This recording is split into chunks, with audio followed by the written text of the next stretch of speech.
Hello and welcome to the extra material of Module 7. Today we are in conversation with Dr. Isabel Alonso Belmonte from the Universidad Autónoma de Madrid, and we're very happy to have her here. So thank you very much for having accepted our invitation to participate in our MOOC. Thank you, Laura. I'm glad to be here. So first I'm going to say a little bit about Isabel and why I have invited her today. She's an expert, she's a philologist, and she's an expert on narration, and this is the topic of this module, as you know. And also she's an associate professor at the Universidad Autónoma de Madrid in Spain. Her research concerns media discourse analysis, multimodality, and the description of the discourse structures across genres. She has many publications in edited books and in different prestigious journals, such as Text and Talk, Journal of Pragmatics, and Discourse and Communication. She has also led national and international research projects on foreign language learning and linguistic analysis. The most recent research project she coordinates, together with Manuela Porto from the Universidad Autónoma as well, is entitled Emergent and Peripheral Discourses and Their Social Projection, Critical and Socio-Cognitive Approaches. It's a DEEPS project. At present, she is the head of the Languages and Language Teaching Department at the Universidad Autónoma de Madrid, and she combines her research work at the university with her outside professional activity as advisor for different Spanish publishing houses in the field of foreign language teaching. So welcome again, Isabel. Thanks. And thanks for being here. So I'm going just to go to the first question. Since we know that you are an expert in narrative, you worked a lot on aspects having to do with narration. And so considering the topic of this MOOC, which is language and emotion, as you know, I would like to ask you about the relationship between emotion and narration.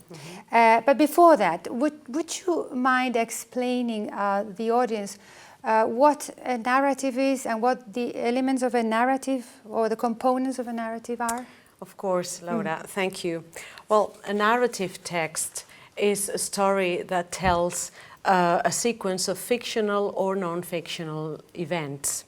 A narrative can have many purposes. It can be persuasive, it can be told just to entertain the audience, right, or to establish some sort of relationship with the audience. That relationship can be very diverse.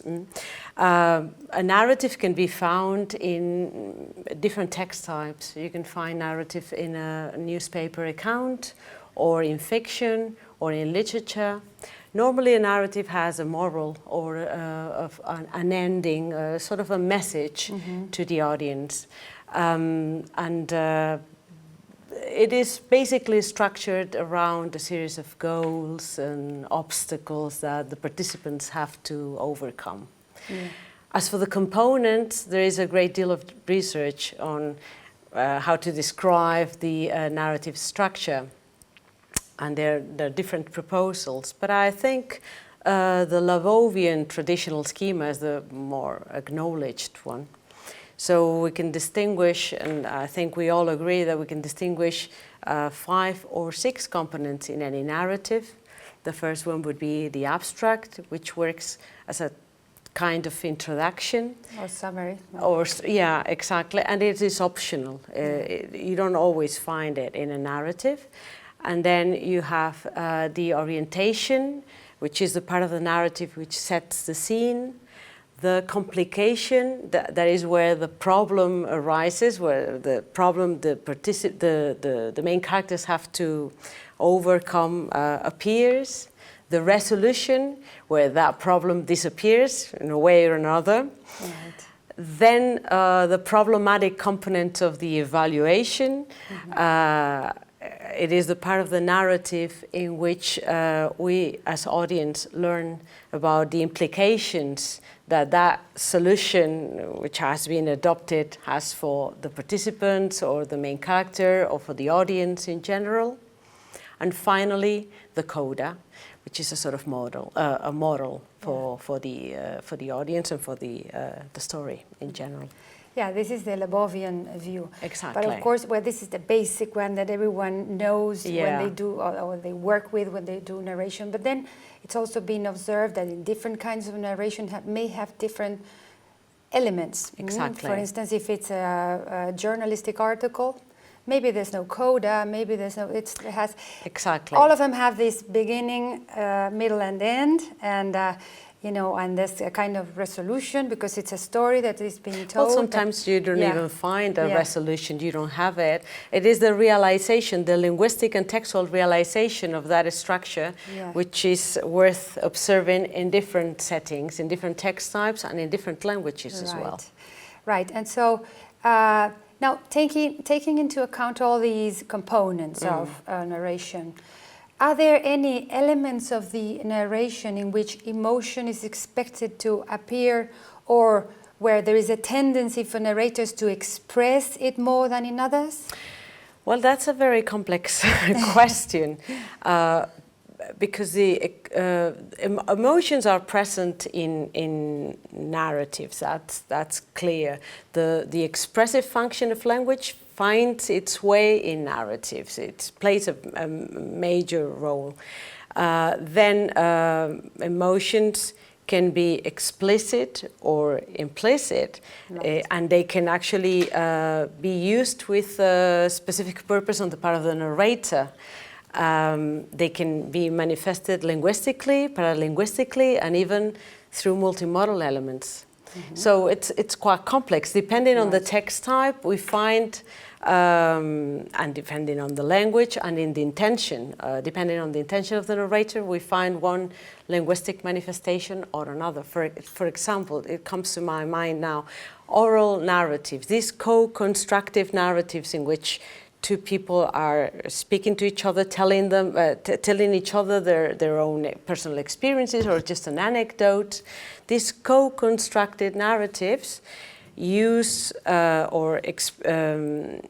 these narratives we find, for example, intonation or repetitions, repair, discourse markers of any kind, used by narrators to convey emotions. Yeah, indeed. We have one of the modules of this MOOC has to do with phonology and emotion, and how that is a very important level of the language through which emotion is expressed. Exactly. And it goes with narration and everything. But I was thinking that, you know, since we always speak about the evaluative component of narration, that emotion is very much related to evaluation. It is. Normally. It is. But of course you can find it everywhere, and then the whole story may have this emotive, expressive function.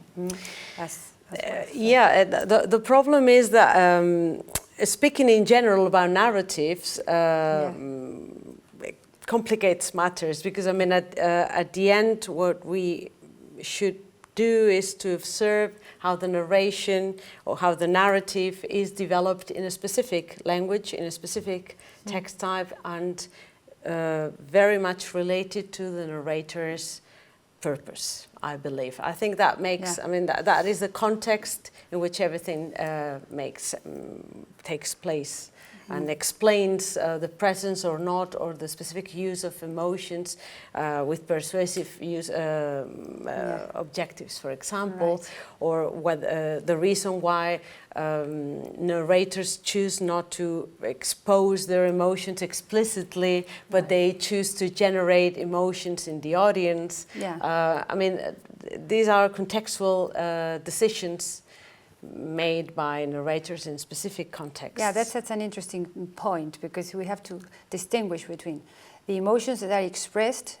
but those which are generated in the audience. And that's even more difficult to assess, because how do you know if you may infer because you see that the audience or they are laughing, or because they are crying or whatever, but at least, well, you can speak about the intentions of the writer or the narrator, the oral narrator, saying, well, I want to awaken joy or sadness or whatever in my audience, but then you never know whether that you really never know. Did happen. you never know what the intentions of the narrator were, first of all, unless you interview him or her, and you can presuppose that the audience is going to react in one way or another, or you can see it.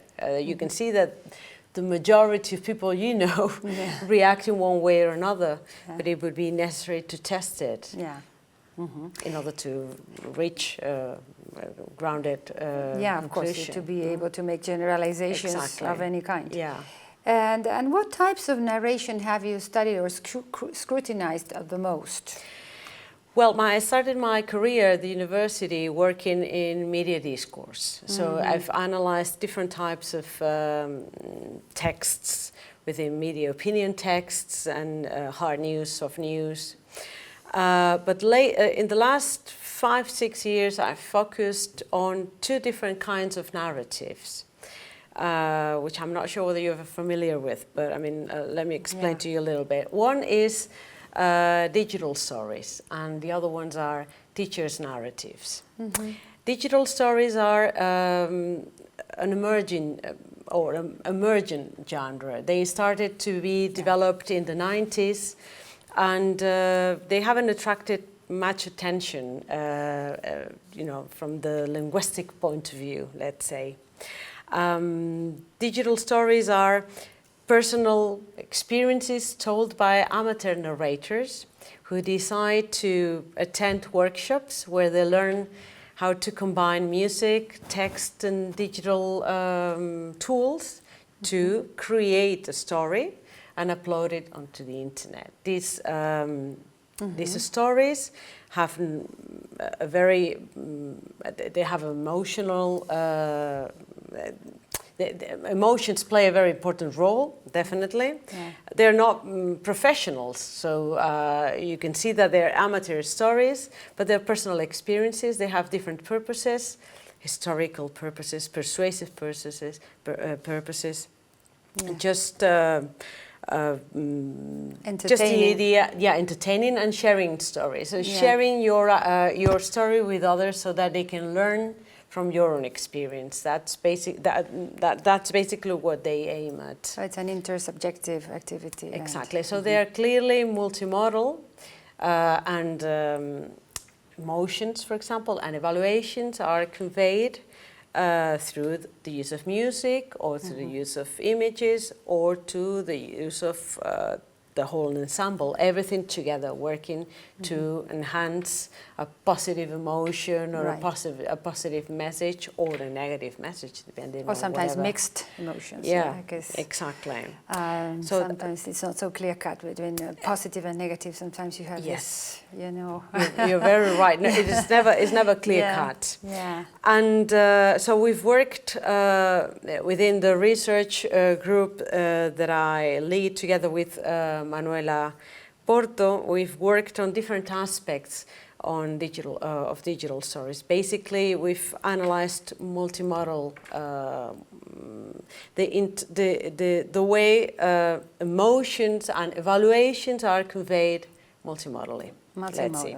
And that's a type of narrative that I've been paying attention to in the last 5 years. And then I would say that teachers' narratives are the second type of narrative I've paid more attention to. Teachers' narratives are personal or professional stories told by teachers, in-service teachers, or prospective teachers. They tell about their experience in the classroom, about the feelings and emotions generated within the classroom or within the educational context, how they affect, these emotions affect their own professional activity.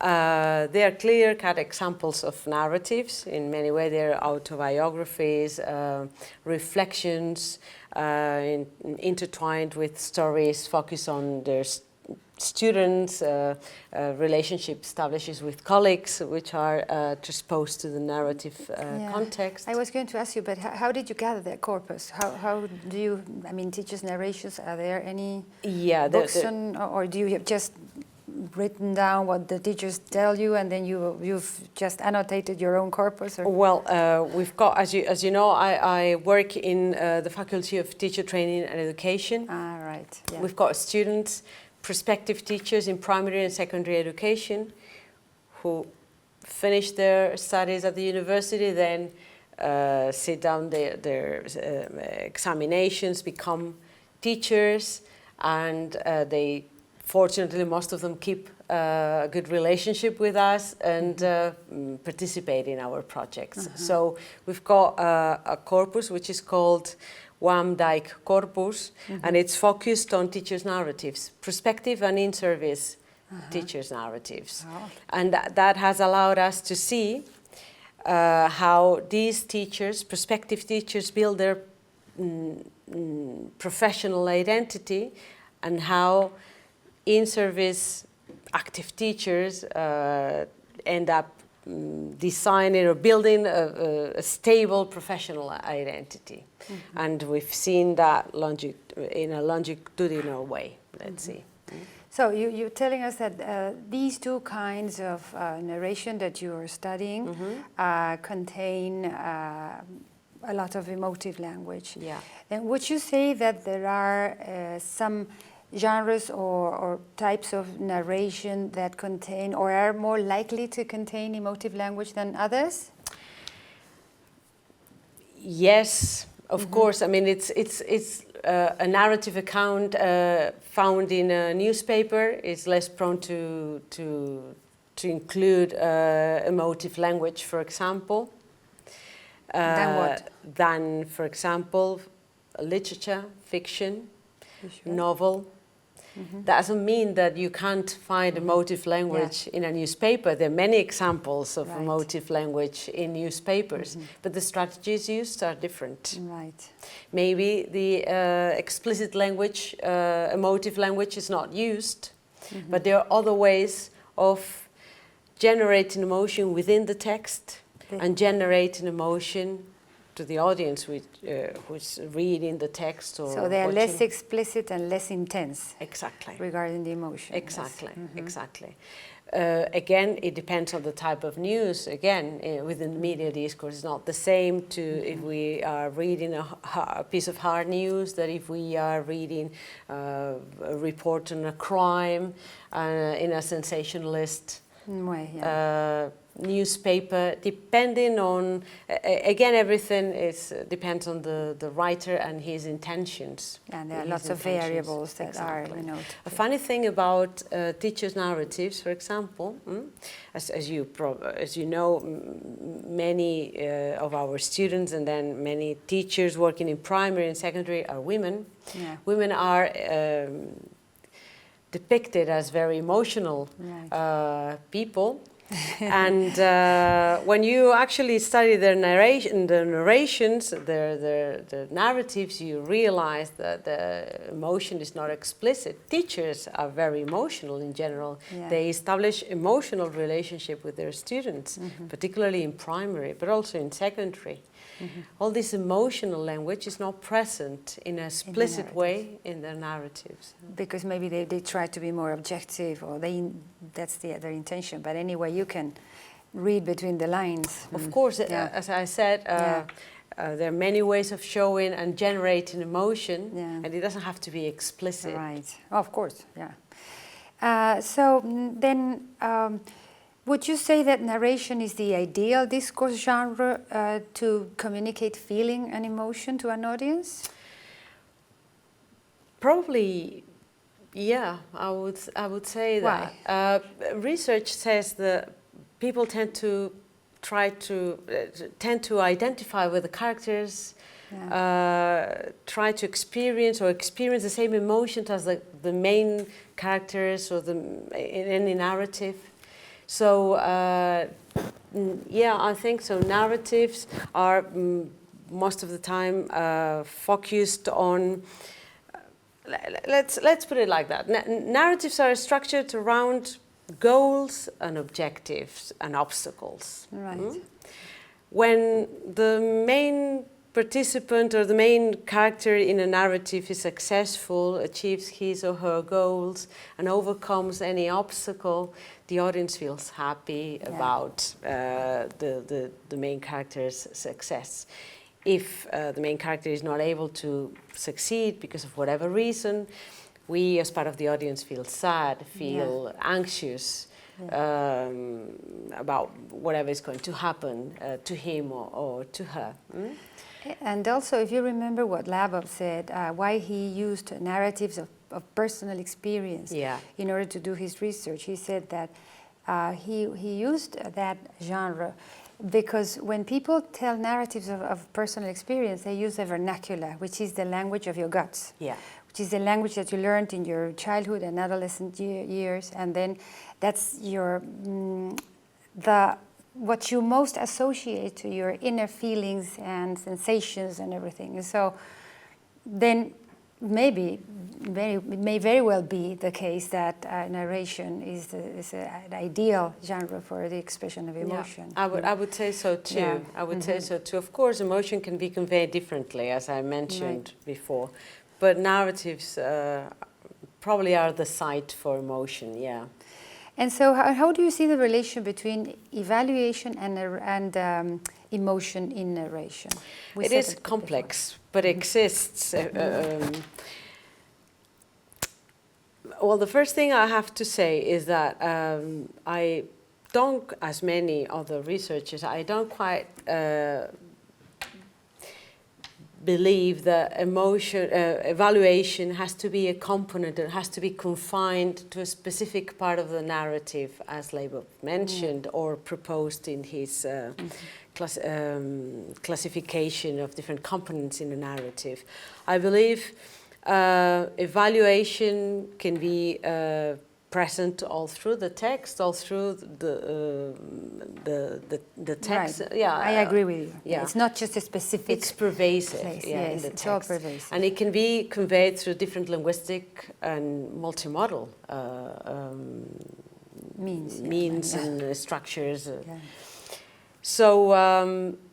Just to start with, I mean, evaluation is all around any narrative. And then we've got emotions, which can be more explicit or implicit, or they can be made more evident or less evident according to the purposes of the narrator, as I've mentioned before. So emotions can be used to enhance evaluations in one way or another, leading to achieve a particular objective. In digital storytelling, we've seen that very, very often. Many of the digital stories we've analyzed had a persuasive objective. That is, the idea is that the audience, which is a world audience, because everybody can see, we can actually see a digital story made in India about a situation or a story which is local, with a moral that we can all, with a message that we can all understand, even if we live in the other side of the world. So basically the purpose we see in most of these digital stories is persuasive. Evaluations are present all through the digital stories, positive or negative according to the story. And emotions enhance those evaluations so that they contribute to the purpose. Well, I'm asking you because, you know, in this project, one of the main things we wanted to do was to see if we can make the difference between evaluation and emotion, because many authors seem to treat evaluation, both of them, evaluation and emotion, as if they were the same thing. And I don't think they are the same thing. No, they are not. I think that every emotion has an underlying evaluation, because in order to be happy or sad, first what you primarily make is an evaluation of the situation. So you say, oh, this is dangerous, so I am fearful, you know, Yeah. I'm afraid, I'm scared, or this is nice, or I'm happy, or, you know, so you evaluate. What I'm not so sure of is that you have emotion every time you have an evaluation, because there is a kind of evaluation that is the so-called descriptive evaluation, which is like objective. If you say, well, this is a big room, you're evaluating, you're saying, but there's no emotion there, at least. So, so that's what we've been trying to do in this, one of the things we've been trying to do in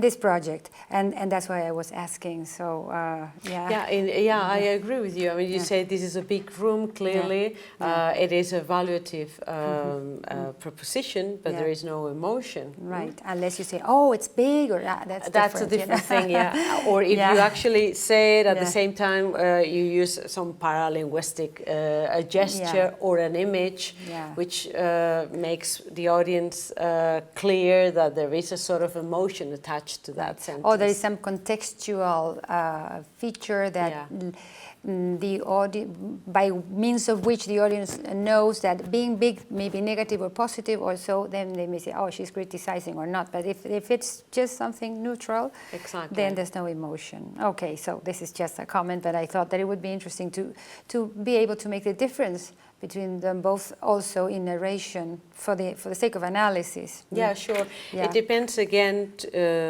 I think it all depends on the intention, the intentionality, the final purpose of the text. What is he saying, or what is she saying when she says this is a big room? Is he talking to an audience in particular with what purpose? And that allows us to see what is the use of emotions, or the role of emotions in a particular text. Which underlines the important role of context. I mean, how context is so important in pragmatics and discourse analysis, and whenever, whatever kind of language you want to analyze. Yeah.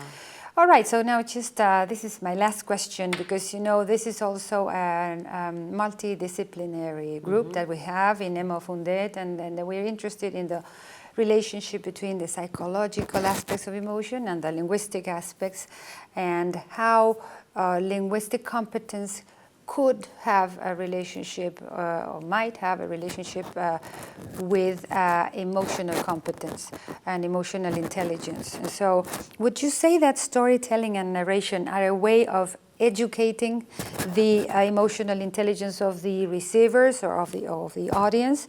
I say it because, as you said, you know, normally stories or narrations have a moral. Yeah. Well, I'm not an expert on psychology, I must say, and my impression when analyzing digital stories is that definitely by using emotions in narratives, we are educating people to understand them, and we are generating emotions in the audience, and as a consequence of that, we are educating them. That's what evidence tells us. We should be able to prove that this is happening to every single member of the audience who is watching the video or the digital story, and that is quite tricky. It's not easy. But stories are a way that teachers use very often to, in a way, educate their students emotionally. Even in primary school, as you said, you know, they teach them stories, and then maybe through the story they learn how to behave, or how they are expected to behave, etc., etc. Is their primary educational purpose, to actually learn values and certain set of beliefs through stories, ways of behaving. So I do believe in the power of education through narration. All right, so we've come to the end of this interview. Thank you very much for coming here, for having accompanied us in this enterprise. And this is the end of this extra material, or this part of the material for Module 7 in the Language and Emotion at Work MOOC.